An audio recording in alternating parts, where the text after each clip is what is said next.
안녕하세요. 저는 지리산에서 제철음식학교를 운영하고 있는 고은정입니다. 오늘은 계절에 맞는 식재료를 가지고 건강을 지키는 음식을 해보도록 하겠습니다.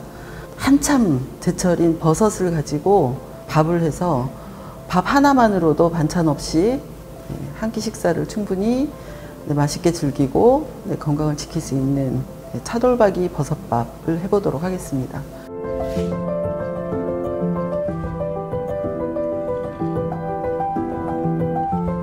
그러면 우선 밥을 해야 되니까 밥을 하려면 쌀을 씻어야 되겠죠.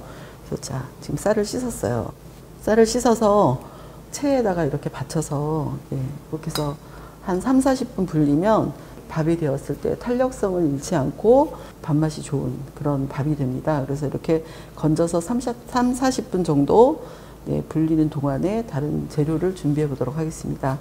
차돌박이를 이렇게 준비를 했고요. 오늘 4인분 밥을 하기 위해서 쌀 2컵을 씻었는데 4인분 밥에 차돌박이는 100g 정도 이렇게 들어가면 한 사람이 한 25g, 30g 정도만 먹을 수 있게 넣어도 충분히 맛있는 밥이 됩니다. 그리고 집에 있는 버섯들 이것저것을 사용하셔도 되고요.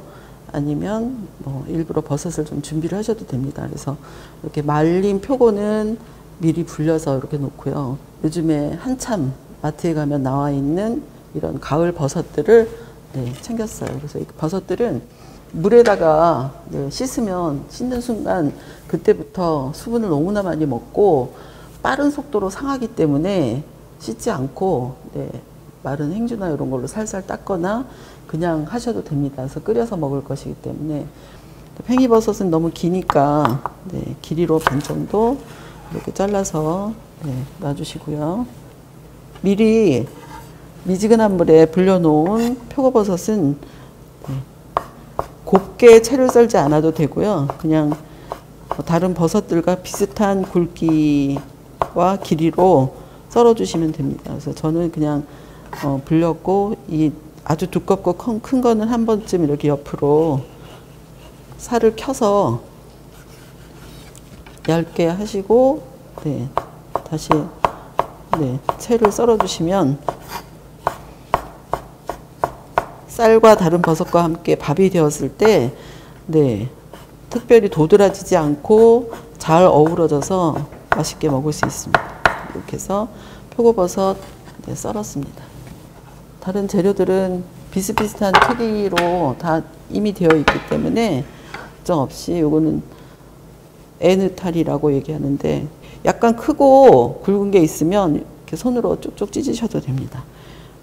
이렇게 망가닥버섯 이런 것들도 이렇게 해서 이렇게 준비해 주시면 되겠습니다. 그러면 이제부터 밥솥에 밥을 앉혀 보도록 하겠는데요. 오늘은 냄비에 하지 않고 전기 압력밥솥에 하지 않고 집에 하나쯤 가지고 계실 일반 압력솥을 가지고 밥을 해보도록 하겠습니다. 솥에다가 우선 쌀 불린 거를 넣어야 되겠죠.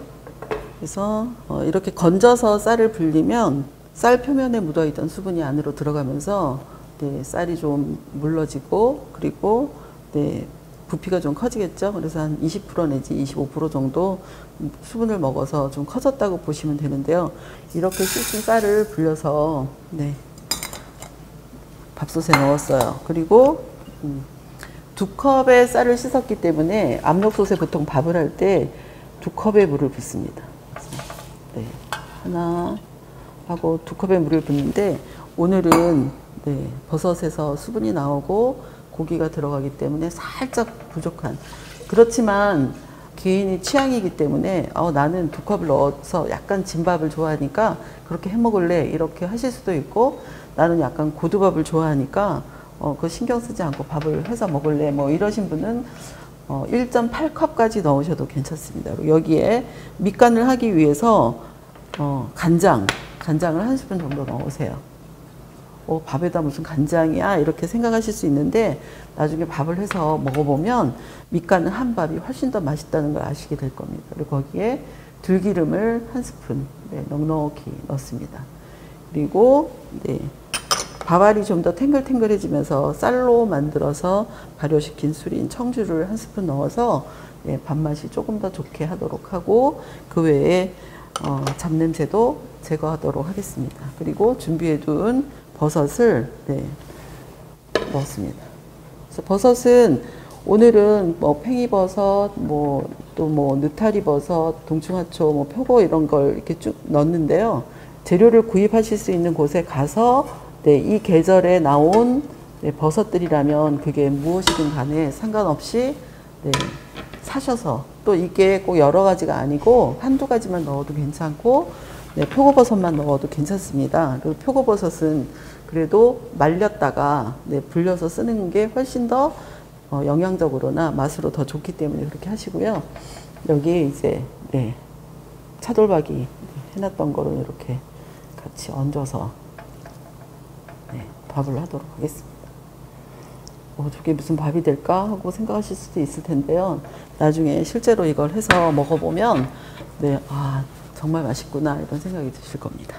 이 압력솥에 밥을 할 때는 센 불로 시작을 해서 이 추가 세게 흔들리기 시작을 하면 대략 시간으로 볼 때 약 1분 정도 두었다가 불을 끄시기만 하면 돼요. 그리고 김이 저절로 빠질 때까지 기다리면 밥이 됩니다.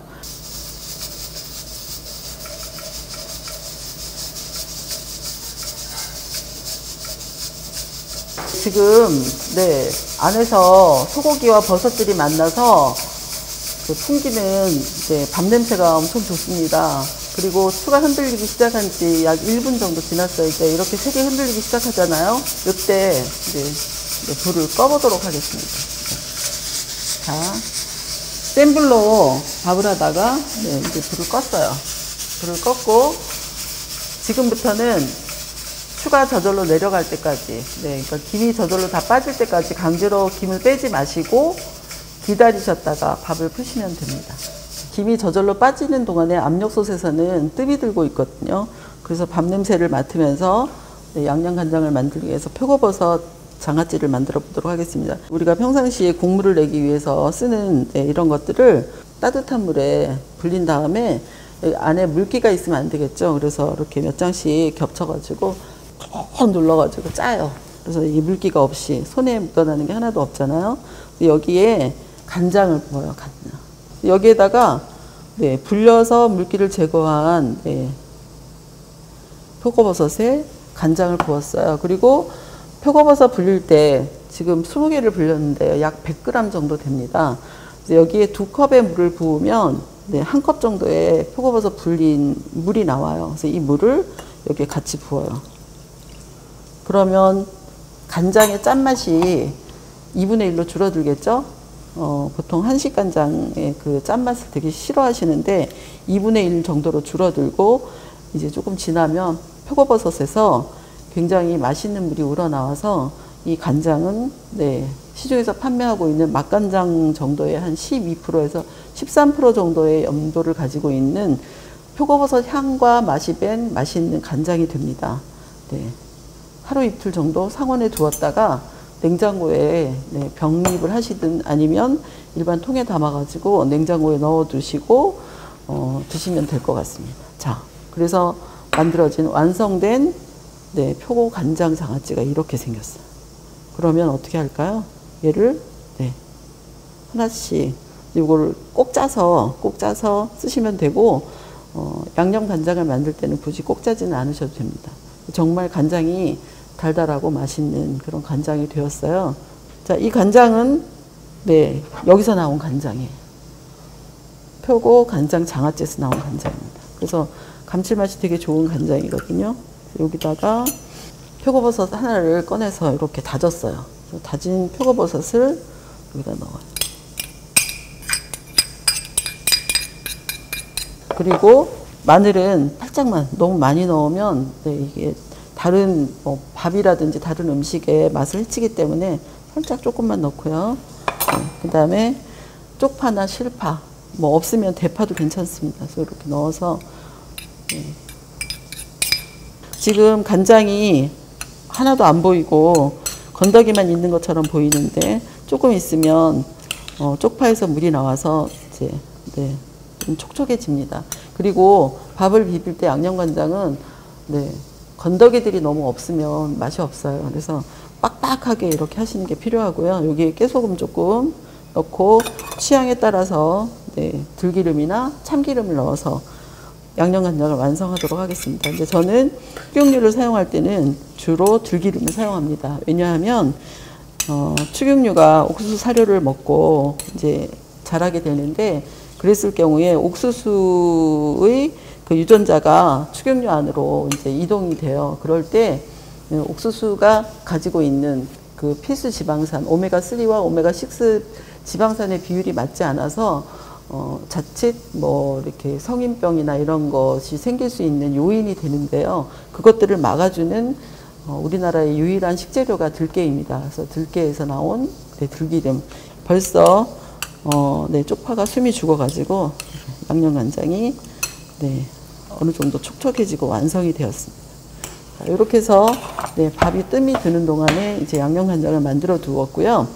하나의 팁을 더 알려드리자면, 간장 장아찌에서 건져낸 네, 표고버섯이에요. 이 표고버섯을 간단히 무쳐보도록 할게요. 네, 표고버섯 썰은 거, 그 다음에 들기름이나 참기름 조금, 그리고 파 다진 거, 대파도 괜찮고 네, 쪽파도 괜찮습니다. 그리고 정말 마늘은 아주 조금만. 마늘이 많이 들어가면 표고버섯의 맛이 헤쳐지기 때문에, 그리고 깨소금 이렇게 넣었어요. 이거를 조물조물 묻혀요. 묻힐 때는 손으로 이렇게 네, 바락바락 이렇게 주무르듯이 묻히시는 게 훨씬 더 간이 잘 배고 여러 가지 기름이나 뭐 다른 양념들이 잘 배어서 훨씬 더 맛있게 먹을 수가 있어요. 양념간장과 네, 표고버섯 장아찌를 무치는 동안에 네, 김이 저절로 빠졌어요. 그래서 뜸이 다 들었다는 얘기죠. 그래서 이제 밥솥 뚜껑을 열어보도록 하겠습니다. 남은 네, 김을 빼주고 네. 네, 저는 네, 밥을 그렇게 오랫동안 해왔지만 밥솥을 열 때마다 긴장됩니다. 밥이 정말 잘 되었을까 하고. 근데 아직까지 이렇게 밥을 해서 실패한 적은 없었어요. 네, 이번에도 밥은 잘 된 것 같습니다. 부재료들을 넣어서 다양한 맛, 다양한 모양으로 이렇게 밥이 잘 되었을 때 느끼는 기쁨이 정말 크거든요. 오늘도 밥이 너무 잘 돼서 행복합니다. 밥을 한번 퍼보도록 하겠습니다. 네.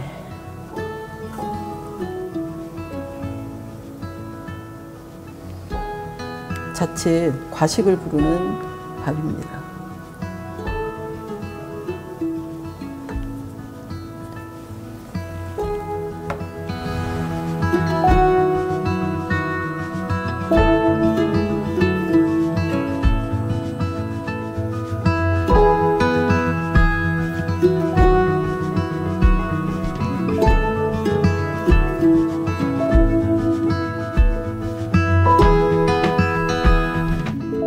처음엔 네, 반찬 없이, 간장 없이 그냥 드시고, 그리고 네, 몇 숟갈 드신 후에는 양념간장에 쓱쓱 비벼서 또 드시면 한 그릇의 밥이지만 네, 두 가지 맛을 내는 그런 밥이 되겠습니다.